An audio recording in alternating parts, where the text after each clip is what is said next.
अरे कितना कीमती समय मिला है, कितना कीमती समय मिला है, आप समझ नहीं पा रहे हैं, आप समझ नहीं पा रहे, पछताना पड़ेगा बाद में।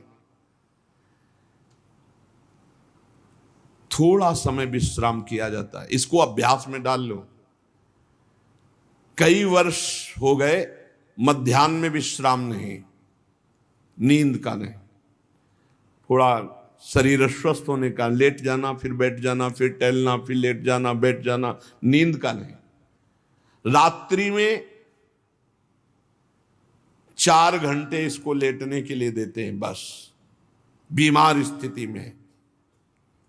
शायद बीमारी ना होती तो पद्मासन में इसको हम विश्राम देते, पर अब पद्मासन लगा नहीं सकते। शरीर सुख आराम त्याग किए बिना भगवत मार्ग में कोई भी विजितात्मा नहीं हो सकता। रगड़ो, इस शरीर को रगड़ो, हाथ में माला है या काउंटर है, टहल रहे हैं, जब नींद आ रही टहल रहे हैं, सिर्फ 4-5 घंटे शयन के लिए दीजिए। क्या कर पाओगे आगे? यही अवस्थाएं हैं, नवयुवक अवस्था। इसी पर विजय प्राप्त करो, नींद आदि पर, भोजन पर, नींद पर। जानबूझकर 1-2 दिन भोजन छोड़कर भजन पड़े नहीं रहना, कोई जान न पावे कि आप भोजन नहीं किए। पूरी दिनचर्या ज्यों की त्यों होनी चाहिए। जिद्दी स्वभाव, परमार्थ के पथिक का जिद्दी स्वभाव, आराम त्यागी स्वभाव। और शरीर को जैसा बना लो प्रभु वैसे ही है, इसमें जड़ है, कोई अंतर नहीं पड़ता है। रात में सो, दिन में 4 घंटा सोने का अभ्यास बना लो, दिन में सोते रहो। अभ्यास है, चाहे जगने का बना लो चाहे सोने का। आधा आधा कवल रोज बढ़ाते चले जाओ, भोजन आते फैलती चली जाएंगी। आधा आधा कवल रोज कम करते चले जाओ। 24 घंटे में 400 ग्राम अन्न से स्वस्थ शरीर का पोषण हो जाएगा और वो क्रियाशील रहेगा। 400 ग्राम अन्न से काहे को बर्बाद कर रहे हो? आते बढ़ाते चले जा रहे हो। इसको कम करो, कम करो। भोजन 400 ग्राम अन्न से काम चल जाएगा। जिसे भगवत प्राप्ति के बिना जिया नहीं जा रहा, तब भगवत प्राप्ति होती है। ये शरीर सुख आराम के त्यागने की, हमें बहुत समय बर्बाद मत करो, समय बर्बाद मत। भोजन कर रहे हो, नाम जब चल रहा है, अंदर पद चल रहा है, कोई भी भोग तुम्हें नहीं फंसा सकता यदि भगवान नाम चल रहा है। समझ ही नहीं रहे, भगवान नाम नहीं जप करना, बस मन मानी आचरण करना है। बड़ी भारी आवश्यकता है शरीर सुख आराम के मिटाने की साधक को। जीवन भर इसी में लगे रहे, जीवन भर। जब से इस मार्ग में चले तो इसी पर है। नींद और भूख, 2 पर भारी प्रहार रहा है, नींद और भूख। वो भगवान की कृपा से ऐसा, अब तो बहुत भारी रोग से ग्रसित है। लेकिन पीछे मुरारी शरण आए और कहा अल्ट्रासाउंड कराने चलना है, डॉक्टर ने बोला है, तो आज कुछ खाना नहीं। हम कहा आज की बात कर रहे हो? 3-4 दिन से कुछ नहीं गया। जब डॉक्टर वहां देखा तो बोला बाबा पानी पे रहते हो क्या? जो वैसे किया, जानबूझ करके मधुकरी नहीं जाना, 3-4 दिन नहीं पाना। अब देखते हैं भजन कैसे होता है। और यह अभ्यास बचपन से, भूखे रह करके, सर्दी में, गर्मी में, बीमारी में, हर स्थिति में भजन नहीं छूटना, दिनचर्या नहीं छूटने। शयन में जो तुम्हें सुख मिलता है वो तमोगुणी नींद का है। जागृत होकर भजन में अगर समय व्यतीत कर दो, हाँ, जीवन आनंद में। शरीर सुख आराम को नष्ट करने की जरूरत है साधक को। दिन में सोना बंद करो। जो रात्रि में जगते हैं वो सो सकते हैं आधा टाइम, आधा टाइम सोने का टाइम 4 घंटे, तो 2 घंटे विश्राम कर लो। और रात्रि में ऐसी सेवाएं करो कि 1-2 घंटा उसमें विश्राम कर लो, 4 घंटे से काम। और जो रात्रि में चैन से सोते हैं, दिन में मत सो। दिन में टहलो, माला लो और अपने ही कमरे में टहलो, बंद करके कमरा, अपने ही अंदर टहलो, खूब नाम जप करो, मंत्र जप करो। देखो कैसा आनंद आता है कि अरे तेरा समय जा रहा है, पता नहीं आगे कौन सा रोग आ जाएगा, कौन सी घटना घट जाएगी, तू भजन करने लायक रहे या ना रहे। आज भजन कर लेगा तो कल, बता रहे हैं ना, हर समय मन उत्साहित रहता है। तभी हम कह रहे कि भजन करोगे तो मरते दम तक तुम्हारा उत्साह नष्ट नहीं होगा, उत्साह संपन्न। कितना आनंद रहता है, मन से भगवत आराधना शुरू हो जाती है, मन से पाठ शुरू हो जाता है, मन से परिक्रमा शुरू हो जाती है। हमें लगना है, आराम शब्द जीवन में नहीं। सीधी बात समझो, जब तक भगवत प्राप्ति नहीं तब तक आराम नहीं। राम काज कीन्हे बिनु मोहि कहां विश्राम। बिल्कुल जिद्दी स्वभाव बनाना पड़ेगा। शरीर, आलस्य, प्रमाद, भोग, नाना प्रकार की खान पान सामग्री, तो भगवान कहते फिर मेरी प्राप्ति के लिए विजितात्मा बनो। आराम है, राम काज कीन्हे बिनु मोहि कहां विश्राम। समुद्र पार कर रहे हैं, मैनाक जी प्रकट हो गए, थोड़ा विश्राम कर लो। बोले नहीं, राम काज कीन्हे बिनु मोहि कहां विश्राम। मोहि कहां विश्राम। सेवक सुख चाह, मान भिखारी, व्यसनी धन, शुभ गति व्यभिचारी, कभी नहीं। सर्वभूतात्म भूतात्मा, संपूर्ण प्राणियों के साथ आत्मवत व्यवहार करे, सब में मेरा प्रभु विराजमान है। जैसे हमारे किसी शरीर के अंग में चोट लग जाए तो हमें ही लगती है, ऐसे संपूर्ण चराचर जगत में जब हम किसी को दुखी देखे तो हमारा हृदय दुखी हो जाए। कैसे इसके दुख को, इसे सर्वभूतात्म भूतात्मा कहते हैं।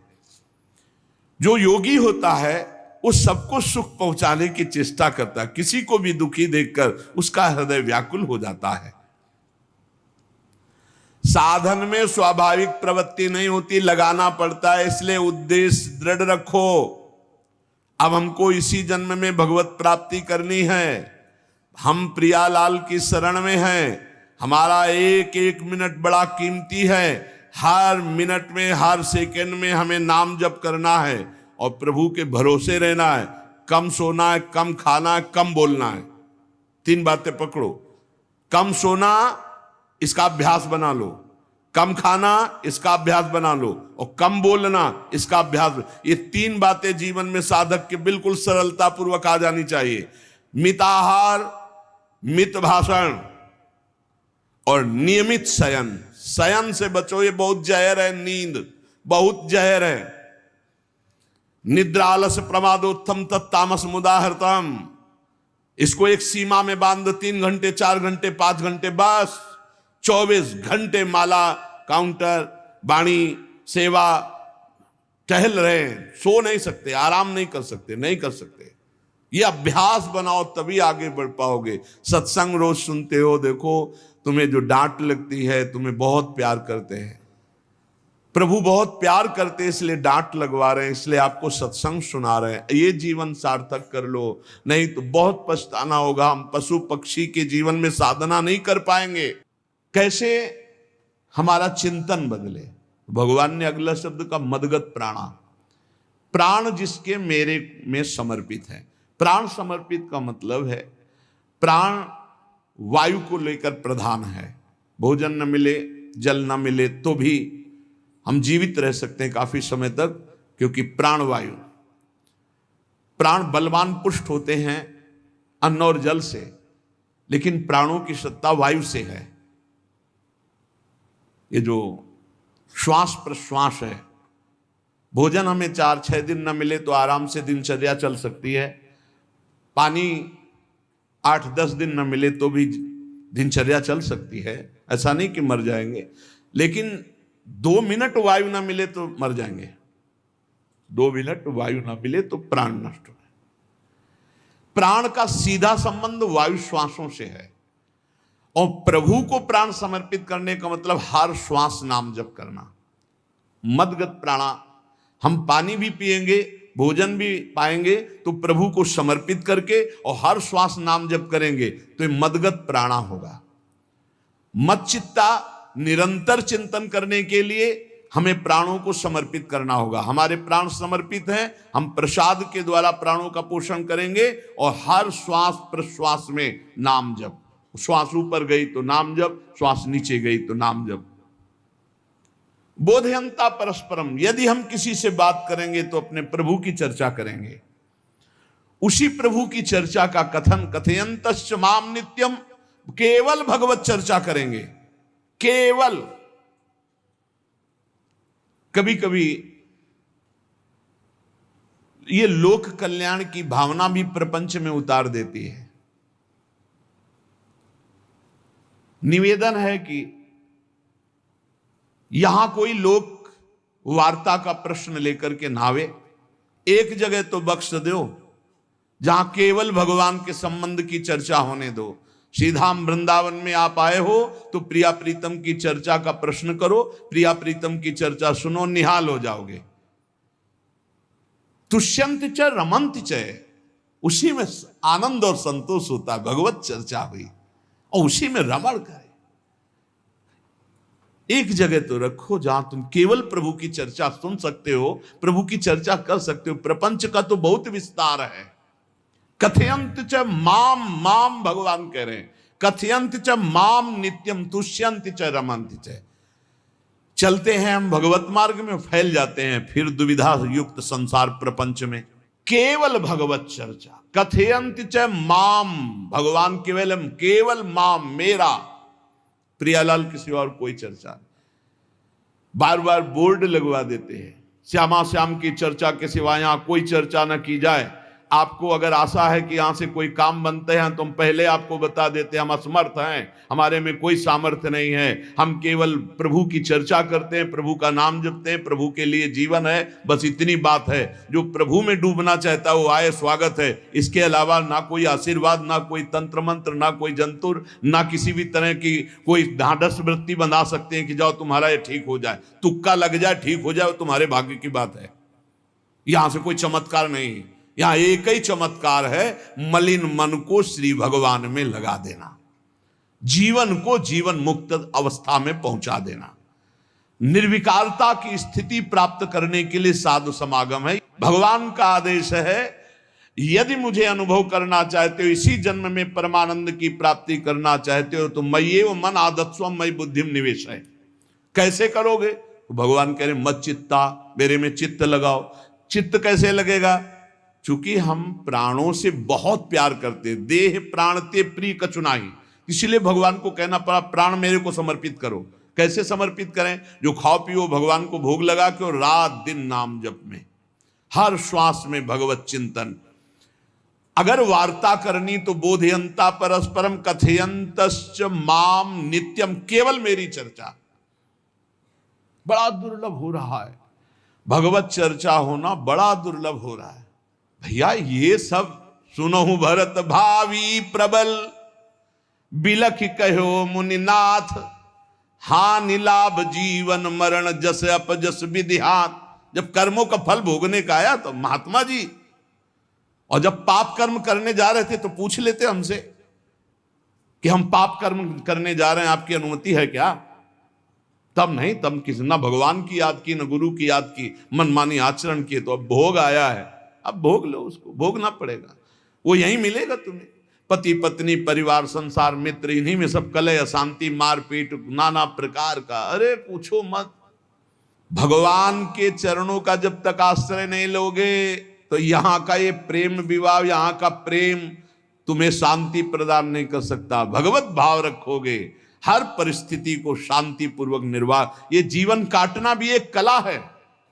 मनुष्य जीवन कोई पशु जीवन नहीं है। अगर अध्यात्म नहीं तो आप इसको जी नहीं सकते, आप इस जीवन को नहीं जी सकते। अशांत रहोगे, क्लेशित रहोगे, परेशान रहोगे। जीवन की कला है द्वंद्वों में समता, संपूर्ण जगत में रहते हुए ममता रहित हो जाना, संपूर्ण क्रियाएं करते हुए अहंकार रहित हो जाना। अभी जीवन मुक्तता का आनंद आ जाए तो मत चित्ता, मदगत प्राणा, बोधयंता परस्परम, कथयंत च माम नित्यम, तुष्यंत च रमंत च। हमारा उद्देश्य भगवत प्राप्ति का है। जो भगवत संबंध से भगवत प्राप्ति करना चाहता है उसके लिए दरबार खुला है, फ्री है, कोई फीस नहीं है, कोई शर्त नहीं है। तुम कौन हो, कहां के हो, कोई मतलब नहीं। आपका केवल संबंध भगवान के संबंध से वार्ता होगी तो यहां हो सकती है। इसलिए सावधानी होकर हमारे समय को निरर्थक ना किया जाए। बहुत कीमती समय, जब प्रश्न होता है तो फिर उस पर चर्चा करनी ही होती है। हमें सिर्फ भगवान का आदेश है, कथयंतश्च माम नित्यम तुष्यंत च रमन्ति च। उसी में संतोष करना, उसी में रमण करना है। हमारा भरण पोषण श्री प्रियाजू से होता है, किसी व्यक्ति से नहीं होता है। हमारे यहां श्री श्यामा श्याम विराजमान है, उनका पूरा जगत है। तुम्हारी बुद्धि में मेड़ है, भेदभाव है, उनके लिए भेदभाव नहीं। सब मम प्रिय, सब मम उपजाए, तो हम अपने स्वामी के अनुसार चलेंगे। सब मेरे प्राणनाथ श्यामा श्याम के जन है, कोई भी हो, इतना ना छोटा ना इतना बड़ा, ना इतना प्रिय ना इतना अप्रिय, सब बराबर है। एक तरफ चाहे गुणात्मा, गुण से युक्त महात्मा, और एक चाहे दुरात्मा, दुर्गुणों से युक्त, दोनों को ऐसे दुलार करके श्री जी की तरफ बढ़ाने वाला मार्ग, ये मार्ग यहाँ का है। कथयंत च माम नित्यम तुष्यंत च रमंत च तेषाम सतत युक्तानाम भजताम प्रीति पूर्वकम।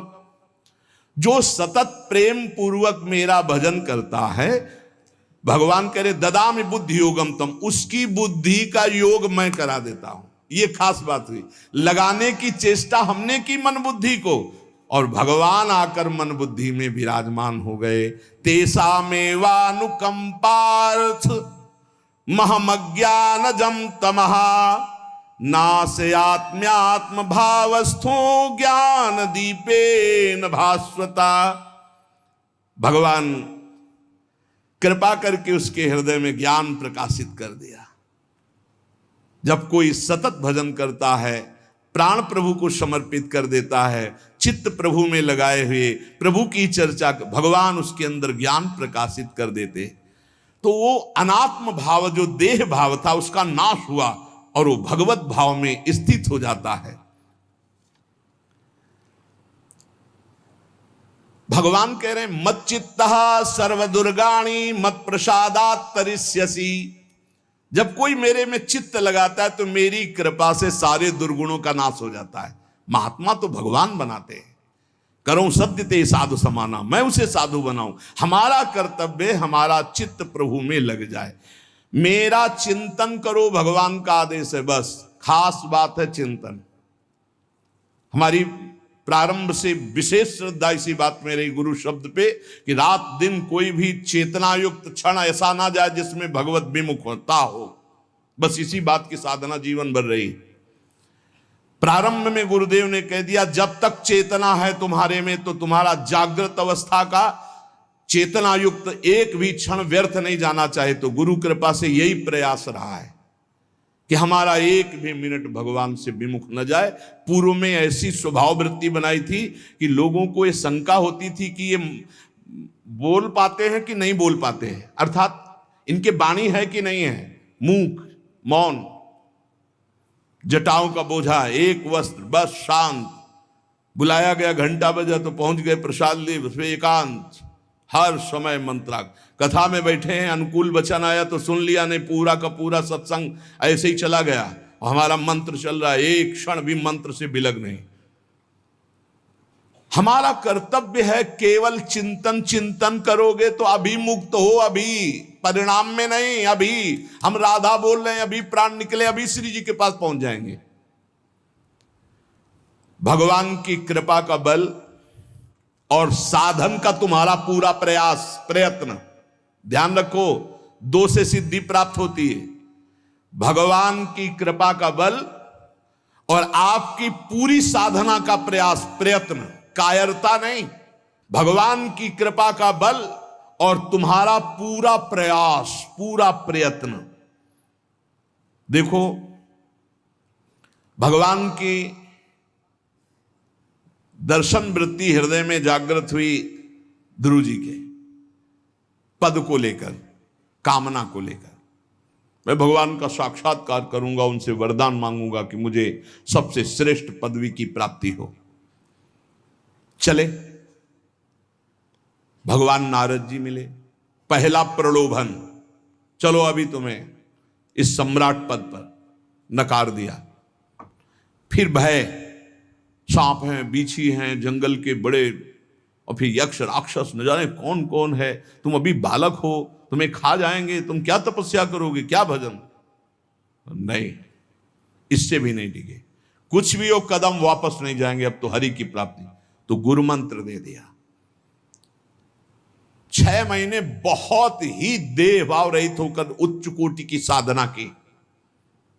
बालक होने पर यही मथुरा में, मधुपुरी में देह भाव रहित होकर के, क्योंकि जंगल में ऐसे ऐसे मच्छर बड़े बड़े ना, एक मच्छर मारे तो पूरा होश खराब हो जाए, पूरी चेतना जागृत। तो उस 5 वर्ष के राजकुमार के शरीर में कितने मच्छर चिपके रहे होंगे, क्या क्या भयावह। हमने तो सैनपुर में देखा, आसन लगाए बैठे, काला नाग सांप ऐसे फुसकार रहा है। पूरा दृढ़ निश्चय है कि अगर ये काटने का समय है तो काट लेगा, नहीं काटना तो बिल्कुल नहीं काटेगा, बैठे रहो। वो ऐसे पास से निकल गए, छाती से भी निकल गए हैं। निश्चय कि अगर काटना है काट। सैकड़ों बिच्छू, कभी ऐसे डंक नहीं मारा। और अगर काटना हो मारना हो ना तो बढ़िया महल में बैठे हो तो वहां जाके काट लेंगे।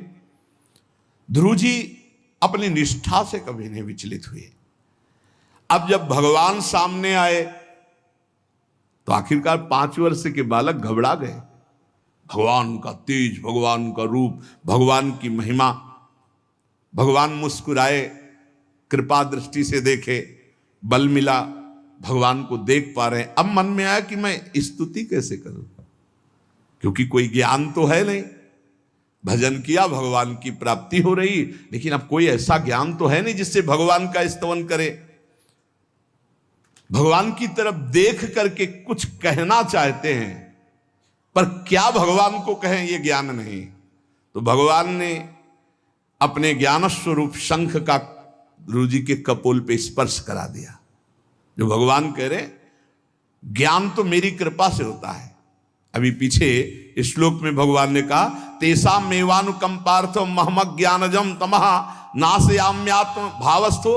अनात्म भाव का ये जो आत्मस्वरूप अनात्म देह में भाव आ गया है, इसके नाश का जो ज्ञान होता है ये भगवान की कृपा से होता है। जे भी संग छुआया दिव्य ज्ञान और भगवान की दिव्य स्तुति की। तो ये देखा जाता है कि भगवान की कृपा से ही साधक में दिव्यता आती है, दिव्य ज्ञान आते हैं। पर प्रयत्न अपना होना चाहिए। प्रयत्न था तभी तपस्या में आए, नहीं तो प्रलोभन में फंस जाते या भय में डर जाते। ना प्रलोभन में फंसे चक्रवर्ती सम्राट पद देने पर, और ना भय में फंसे कि सांप बिच्छी और सिंह खा जाएगा, इससे भयभीत नहीं हुए। और प्रयत्न इतनी जोर का किया, आप भागवत में पढ़ लीजिए, देह भाव रहित होकर कितना कठोर तप, 6 महीने में भगवत साक्षात्कार।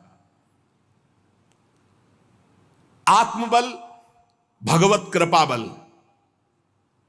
ये मन है बहुत डराता है, कैसे जिएंगे, बुढ़ापे में कौन सेवा करेगा, क्या दुनिया का प्रपंच खड़ा कर देता है। इसको इसी ज्ञान से काटो, भगवान है ना, भगवान सब करेंगे। भगवान के लिए हमने जीवन दिया है, ये जीवन भगवान के लिए हार। अरे दिव्य हो जाओगे, रिद्धियां सिद्धियां हाथ जोड़े खड़ी रहेंगी। भगवान जानते हो क्या भगवान है। हम एक बार भगवान के नाम पर अपने आप को न्यौछावर तो करके देखें, पर यह अहंकारी जीव मानता नहीं है। ये अहंकार का बल लिए रहता है। आसुरी प्रकृति है ये अहंकार। अहंकारम बलम दर्पम कामम क्रोधम च संश्रिताः। जिसके अंदर ये आसुरी प्रवृत्ति अहंकार होता है, उसमें काम क्रोध लोभ ये भरपूर होते हैं। कहां से भगवत प्राप्ति हो। जहां ये दुश्मन रहते हैं वो घर तो तुमने सुरक्षित दे रखा है दुश्मनों को। आसुरी प्रकृति को तुमने, अहंकार को अपना स्वामित्व दे रखा है। मैं वो अहंकार जिसके साथ प्रकृति लगती है। जब अहंकार और बढ़ जाता है तो ईश्वरोहम अहम भोगी सिद्धोहम बलवान सुखी। तरंग से समुद्र नहीं होता, समुद्र से तरंग होती है। हम जितने भी हैं सब तरंग हैं उस परमात्मा की। वायु विकार नष्ट हुआ, समुद्र में ही लीन हो गए, ये बात है। लेकिन एक तरंग समुद्र नहीं पैदा कर सकती। एक सूर्य चमक रहा, कोई बंद के सूर्य दूसरा चमक के दिखाए। बहुत सावधानी से उपासना करो। ये अहंकार, भगवान कह रहे हैं, भगवान ये जो अहंकारम बलम दर्पम कामम क्रोधम च संश्रिताः, इस अहंकार को नहीं मिटाया तो ये अनुभव कराने लगता है और 4 बोलने लगते हैं कि आप तो भगवान हैं। तो धर्म सम्राट करपात्री जी, इतने सिद्ध महापुरुष, और विश्वेश्वर विश्वनाथ जी की स्थापना करके रात दिन आराधना, काशी में बड़े बड़े सिद्ध महापुरुष भगवान शिव की आराधना करते, बड़े बड़े सिद्ध महापुरुष भगवती अम्बा की आराधना करते। ये कौन सा ज्ञान प्रकट हो जाता है जो भगवत स्वरूपों का अपमान होने लगता है। मुझे यही समझ में नहीं आता। गुरु रूप से हमें शास्त्र के आचरण देने आए, मनमानी भ्रष्टाचार सिखाने नहीं आए। आज तक कभी कहीं भी भगवत स्वरूपों का अपमान महापुरुषों द्वारा नहीं हुआ। महापुरुष और भगवान में अंतर नहीं, पक्का मुझे विश्वास, हम तो चराचर जगत को भगवत स्वरूप मानते हैं, लेकिन आचरण कराने के लिए आचार्य गुरुदेव जैसे चले हैं वैसे ही चलना होता है। सदैव संतों ने अपने को अधम और तुच्छ और नीच कहा है। हनुमान जी जैसा कोई ज्ञानी, महाबली, कोई त्यागी, कोई ब्रह्मचारी, बैरागी, हनुमान जी जैसा कोई त्रिभुवन में द्वितीय हुआ हो तो बता दो। अतुलित बलधामम हेम शैलाभदेहम दनुजवन कृशानुम ज्ञानिनाम अग्रगण्यम। अरे जय गिर चरण दे हनुमंता चले उसगा पाताल तुरंता, हजार हजार को पकड़ के कछु मारिस कछु मर्दिस कछु मिले से धर धूरी।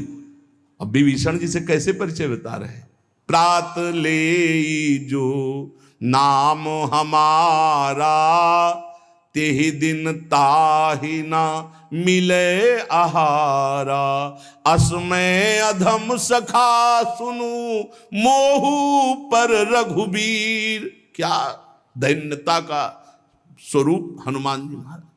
भगवान से जब हनुमान जी मिल रहे तब उनसे प्रभु आप पूछ रहे हो कि तू नाथ एक मैं मंद मोह बस, ज्ञानी नाम अग्रगण्यम, एक मैं मंद मोह बस, कुटिल हृदय अज्ञान, पुनि प्रभु मोहि विसारेऊ, दीन बंधु भगवान।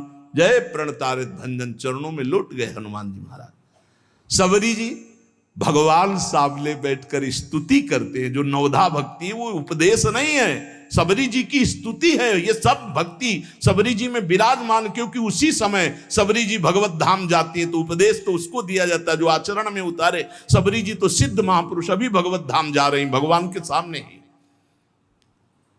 वो क्या कहती, अधम ते अधम अधम अति नारी, तीन मह में मति मंद अघार। हरिवंश महाप्रभु, क्वाहम तुच्छ परम अधम प्राण्य हो गर्ह कर्मा, यत्तन्नाम स्फुरति महिमा हरेश वृंदावनस्य। इन सब बड़े बड़े आचार्य महापुरुषों ने भगवान की दास्ता स्वीकार करके जीवन अर्पित करके आचरण करके दिखाए। जहां ये आसुरी अहंकार होता है तो ईश्वरोहम महम भोगी सिद्धोहम बलवान, ये सिद्धावस्था नहीं है, ये तमोगुणी आसुरी अहंकार का परिणाम है जो ये दिखाई देता है भगवत स्वरूपों का अपमान करके। नहीं, यद्यपि अभेद है वो महापुरुष शिव और वो अभेद है, पर आचरण जब करेगा तो स्वामी और सेवक का करेगा। काशी नगरी सिद्धों की नगरी है, ज्ञानियों की।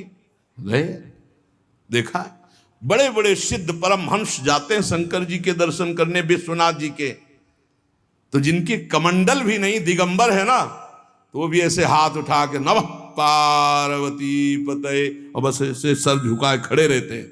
जल भी नहीं है, पत्र भी नहीं है, ऐसे वो हम सब खड़े खड़े घंटों खड़े रहते। तो वहां के शिव पार्षदों से ऐसा करुणा में प्रेम हो गया था कि वो हमें नहीं हटाते थे, तो एक कोने में घंटों खड़े रहते थे और दर्शन करते रहते थे भगवान विश्वनाथ जी। तो जैसे ऐसे अवधूत आते, न कोई जल का कमंडल है, न कोई पत्र है, न पुष्प, नजदीक गए और नमः पार्वती पते हार हार महादेव, बस सर झुकाए, ये है। और स्वयं शिव स्वरूप है, इतना अंतर नहीं ब्रह्मबोध में। भक्तों में भी कभी कभी आम प्रकट होता है, वो वाणी से आपको दिखाई देगा, लेकिन वो आसुरी अहंकार नहीं होता। ध्यान रखना, ये उनका भागवतिक बल होता है, ये आसुरी अहंकार नहीं होता। जैसे